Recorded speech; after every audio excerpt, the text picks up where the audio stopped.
Carolina when Bill Clinton declared him the black candidate. We're going on to Geraldine Ferraro again, marginalizing him as the black candidate, making Hillary Clinton the white candidate. Barack Obama has never campaigned as the black candidate. He's never played the race card. Why would he? It would be political suicide. No, Hillary Clinton did that through her surrogates. The black candidate. Yeah.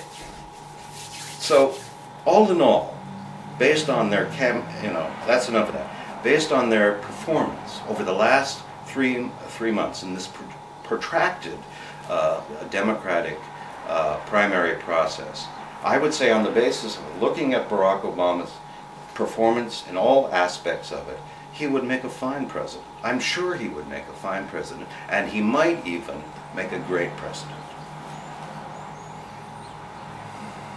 And Hillary Clinton,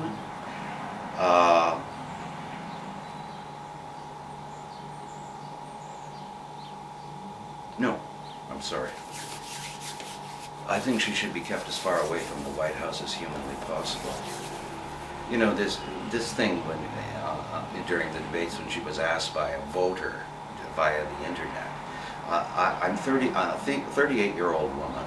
I have been, I've been voting for 20 years, and during that time, my presidents have been George Bush Sr., Bill Clinton, and George Bush Jr. And could you tell me why we should continue that trend? It seems like a little incestuous to me. And Hillary Clinton says, well, it took a Bill Clinton to clean out after the first George Bush, and it's going to take a Clinton to clean up after the second George W. Bush. And she got a big laugh, and it was one of her high moments. The press declared it one of her finest moments in the debates, when it was absolute gall. Bill Clinton cleaned up after George Bush Sr.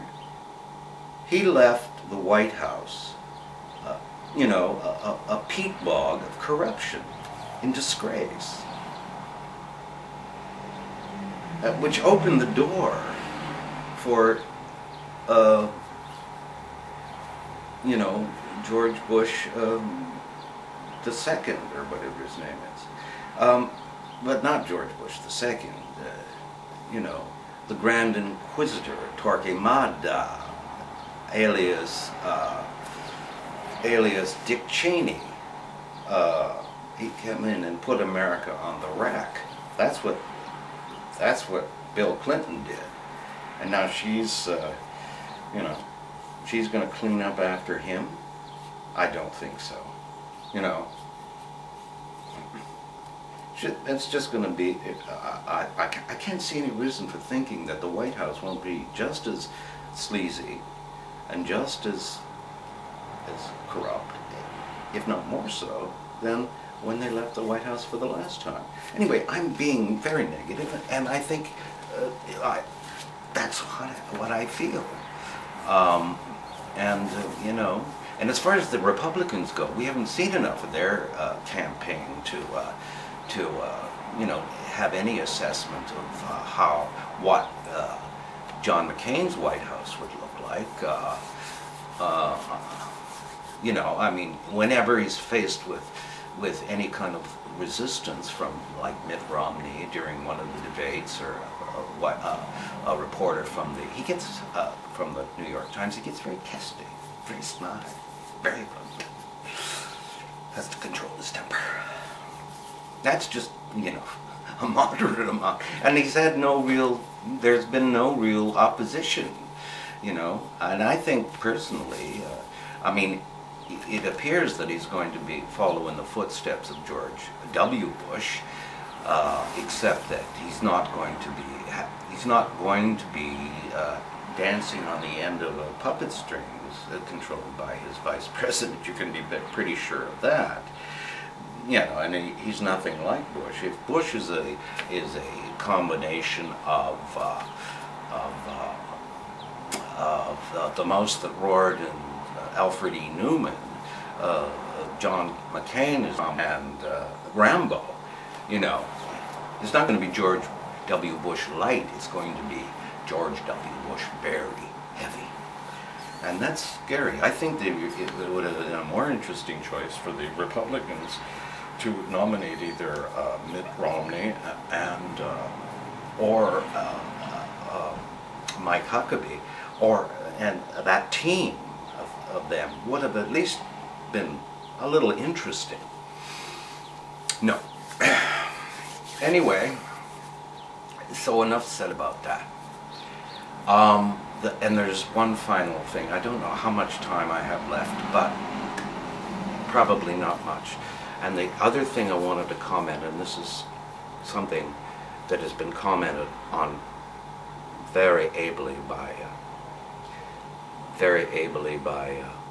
Barack Obama in his speech, and that's the issue of Jeremiah Wright and those, you know, minute and a half of clips that have run endlessly, beginning on a Friday morning on CNN, and on and on and on and on through the day, and then over the week, and during Barack Obama's interview with Anderson Cooper, and then Saturday, Sunday. They got a little shorter even as the Monday, and then on to Tuesday with Barack Obama explaining brilliantly why he chose to do what he did, which was basically remain in the church, remain connected with the Reverend Wright, and but, you know, reject and denounce and his inflammatory remarks, and that satisfied me. But apparently doesn't satisfy the voting public in the United States, or it doesn't satisfy the talking heads, because they're still going on about this, and Barack Obama is still having to answer, well, we should get off that thing, but say the reporters, as they ask him another question again about it. So it's not going to go away. It's going to be a factor in the primary. It's going to be a factor in the general election if he becomes the nominee. And what I don't like, though, is people who don't, on the basis of those minute glimpse of Jeremiah Wright, saying to Barack Obama, no, you didn't do the right thing. You didn't go far enough. You didn't do what we would have done. How dare they? How do they, on the basis of that, that's what they're making their judgment. And then, of course, even worse, you have Hillary Clinton going, well, I wasn't going to comment on this, but I was asked a direct question, and you know how I always answer honestly every question that's directed toward me, honestly and truthfully.